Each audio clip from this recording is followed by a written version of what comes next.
ay pinapaliit niya yung ako. Masakit ang ulo, tiis. Pero ang problema yung fever.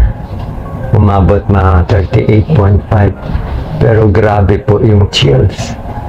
Yung chills kasi parang katapusan mo na yung chills.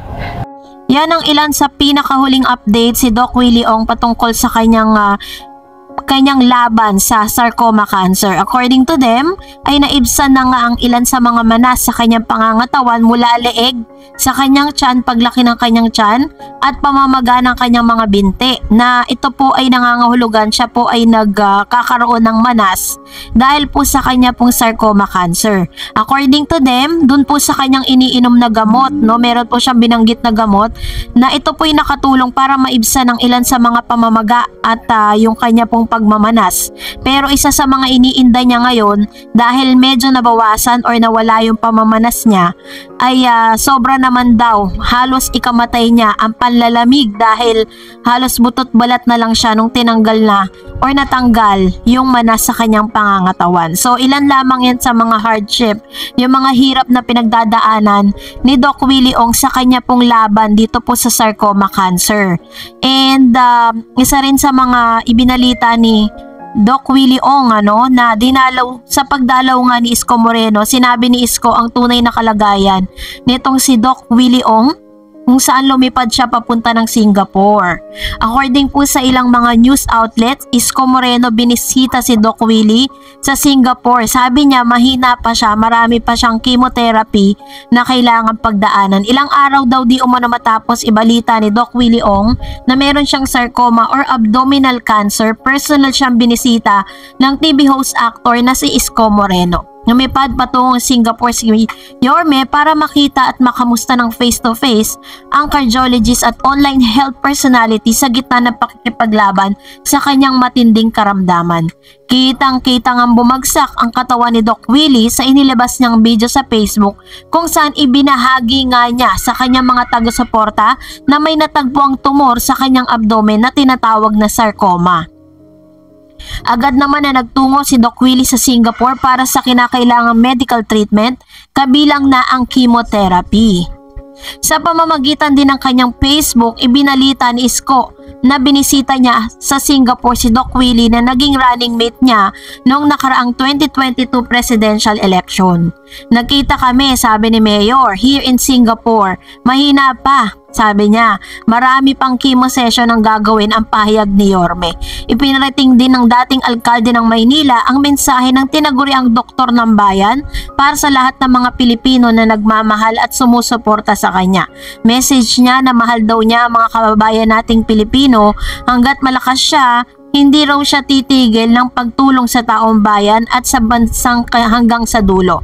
Sabi ni Isko patungkol sa mensahe ni Doc Willie. Nauna na rin nangakong patuloy siyang ipagdarasal ang paggaling ng kanyang kaibigan. Apektado naman si Yorme sa pinagdaraan ng pagsubok ngayon ni Doc Willie matapos niyang mapanood ang video nito kung saan ibinalita nga tungkol sa kanyang pagkakaroon ng cancer. Nalulungkot daw siya sa natanggap na masamang balita pero naniniwala siya na hindi magpapabaya ang kaibigang doktor at lalabanan nito ang kanyang cancer. Nalulungkot ako, sabi niya, at the same time hoping for his quick recovery. Sabi ko marami nagmamahal sa kanya at umaasa sa mga bagay, mga gabay at payo niya sa kalusugan ng mga kababayan natin. Sabi ni Isko sa naturang panayam. Dagdag pa ng dating mayor ng Maynila, sinabi ko na tatagan niya ang kanyang kalooban at may awa ang Diyos na malalagpasan din niya ang pagsubok na kinaharap niya. Sabi pa ni Yorme, nakausap din daw niya ang asawa ni Doc Willie na si Dr. Annalisa Ramoso.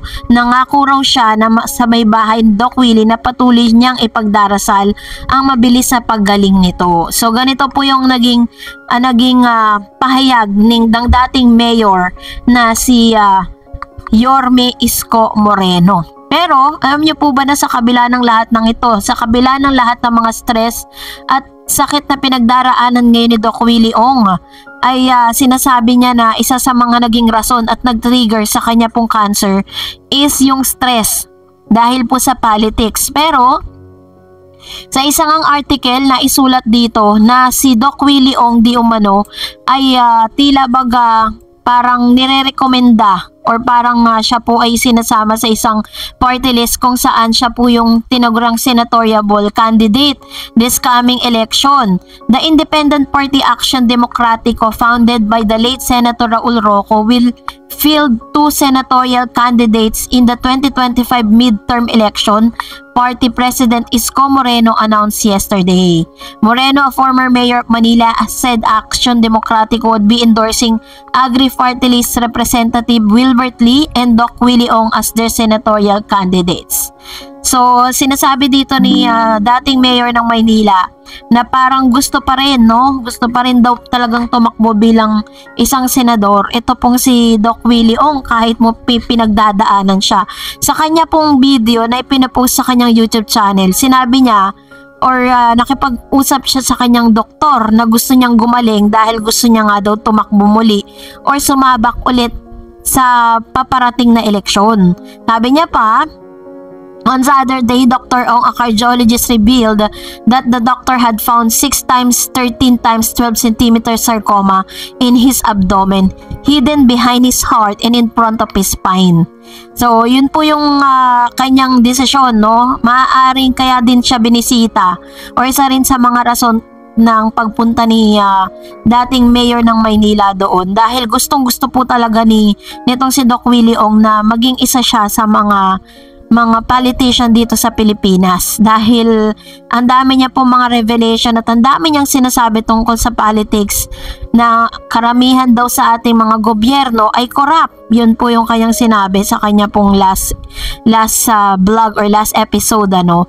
Pero syempre, katulad po ng kanyang hangarin na makatulong, sinabi niya na natutuwa siya doon po sa treatment na binibigay sa kanya ng Singaporean hospital and Singaporean doctors kung saan napakabilis, no, ng mga panggamutan at gusto niya din daw na dalhin yung kind of yung health facilities and yung sistema ng kalusugan na meron po ang Singapore sa Pilipinas. Yun po yung kanyang ninanais.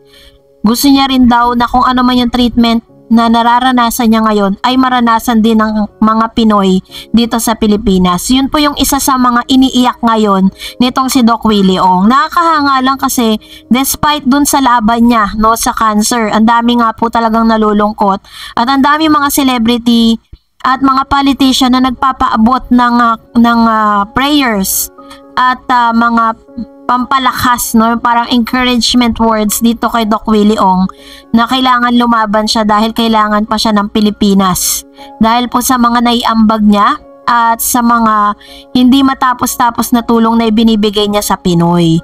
So, abangan po natin ang kanya pong susunod na mga updates. Well, kung nagustuhan mo ang video na ito, huwag mo kalimutang mag-like, mag-share, at mag-subscribe at i-follow mo na rin ang aking Facebook page, Dareds TV. And also, I have my TikTok account which is Dareds TV. Pwede nyo rin po akong i-follow doon.